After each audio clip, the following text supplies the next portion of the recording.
Dear viewers, Assalamu alaikum wa rahmatullah. Translation: May you be blessed and favored by Allah, the God Almighty. You are watching Hadith narration and analytics on the channel Learn to be Human. The intention is to remind Muslims to get their acts, behavior, and public dealings straight and honest, keeping fear of accountability to God on the day of judgment, and thereby be an help and support to others by becoming an exemplary human. Non-Muslims are welcome to watch and take the teachings and traits if these sound compatible to them. Thank you.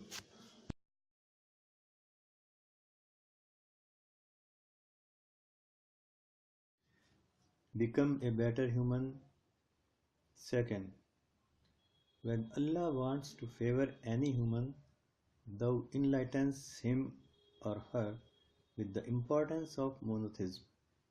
The sign and indication of it is that when unexpectedly you are walking into a place where you find a man or men discussing or talking about monotheism, that is oneness of God, the theory of one and only one God, the creator and operator of this world, and who himself or through any of his desired means shall destroy everything that exists below the earth, above the sky, everything in between these, and the sky and earth as well. Then thou shalt bring alive all humans from Adam to the last person born on this earth to question accountability and to reward unimaginable booties to successfuls and award punishment to those who failed to find and follow the truth. Science believes in tests and results. Faith is what is told to us from the childhood by the dear and trusted pupil, the parents and teachers. But after attaining puberty and adolescence, one is bound to analyze and understand facts around surroundings and in inner self, to define parameters of his or her dealings and actions. The body is necessary for physical acts of survival and needs food, air, and water. The inner self governs the body acts, and the paradigm is always for the good outcome in result. Any act that brings out a bad act is denied by inner self or soul. It is this soul that needs feed from spiritualism. Spiritualism controls the mind and heart both control the body. This is my analysis. The psychologist and zoologist may have some other tested and proven facts. I am not bringing that here as it is easy to explain here in my own analysis.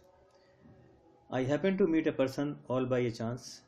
It was first meeting in a gathering of around 100 odd people. He talked for more than an hour.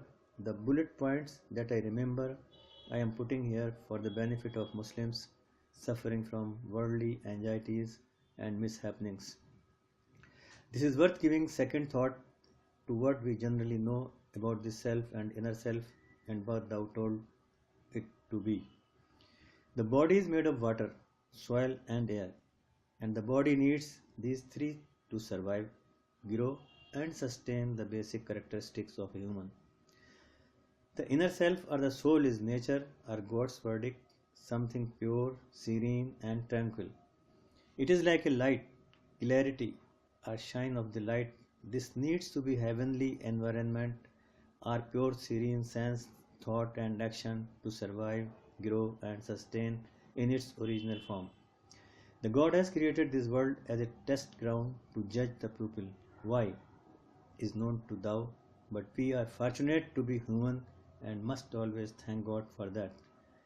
We in the pursuit of survival and in search of good food, good clothes and good dwelling very often, rather most of the time, neglect the inner self or soul. The inner self always tries to put a check when we make a wrong move, and we give preference to our immediate problem and override that right course of action. The inner self or soul weakens at that time on every such overrule and lose its shine and ultimately turns black. This is where we come under the rage of God Almighty and adversaries descend upon us. There is a hadith summary saying of Prophet Muhammad ﷺ that all human beings' hearts are in the control of God, like being in between the forefinger and middle finger. When thou finds you irresponsible, God switches your friends helpless and enemies strong against you. Now you need to mend your inner self to get that right. You take medicines when your body falls sick. We have clinics in every lane of a town and big well-equipped hospitals in all major cities to cure the bodily ailments, but no clinics and hospitals for cure or wipe clean the sick and dirty soul, he said. These were there in olden days. Sufis and Waliallahs had training and mentoring sessions. There was complete course for young and old to seek, find and clean self. But today we have few people of that caliber, but they don't have means to manage and run Khanka type institutions. And that is why we have majority of humans in all kind of good fit and good look dress, but with the inner self of a lion, tiger, wolf, serpent and scorpion.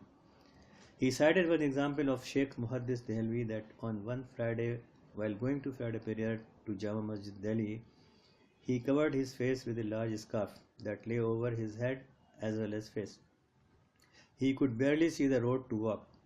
The fans and followers of him complained to his assistant Fasiuddin, please ask Maulana to remove the scarf. We want to see the gentle face and wish him Assalamu alaikum.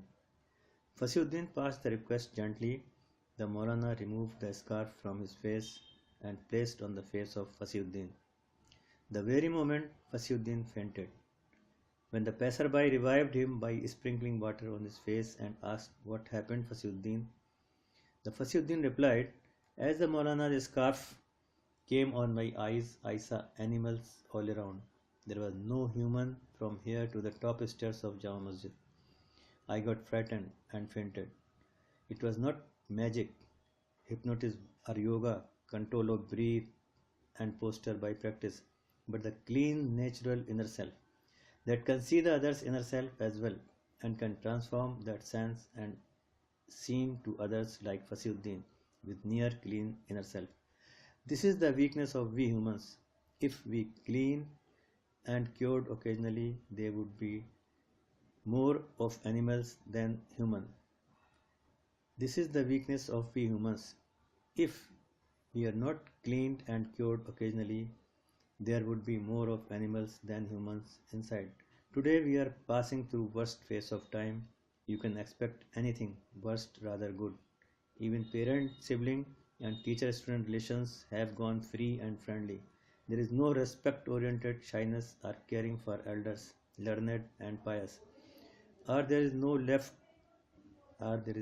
left of that caliber that to be respected. We don't know what is the truth, but both can be possible. We have to revive the God and human relationship, and that will brighten human to human relationship, he said. He emphasized that to achieve that you need to control 7 points in your body, and then only one can think of going to Jannat or heaven. The number 1 is eyes. Not a single look of bad intention is permitted during day or night, in the market or in the closed door room in imagination. Today one is walking on the road, on the bike or in the car and screening the well-dressed woman like in an X-ray and imagining to have or having intercourse with her. So is the situation of people spending lots of time on internet. They be in masjid or home. Their mind is where they want. Whereas their mind, body and soul all should be where the God has asked them to be. To be with the fear of God in the service of mankind, with total honesty and cleanliness in the eyes, heart, mind and soul. Please subscribe, like if fits to be, comment for improvement and share for spreading good to be human. Thank you.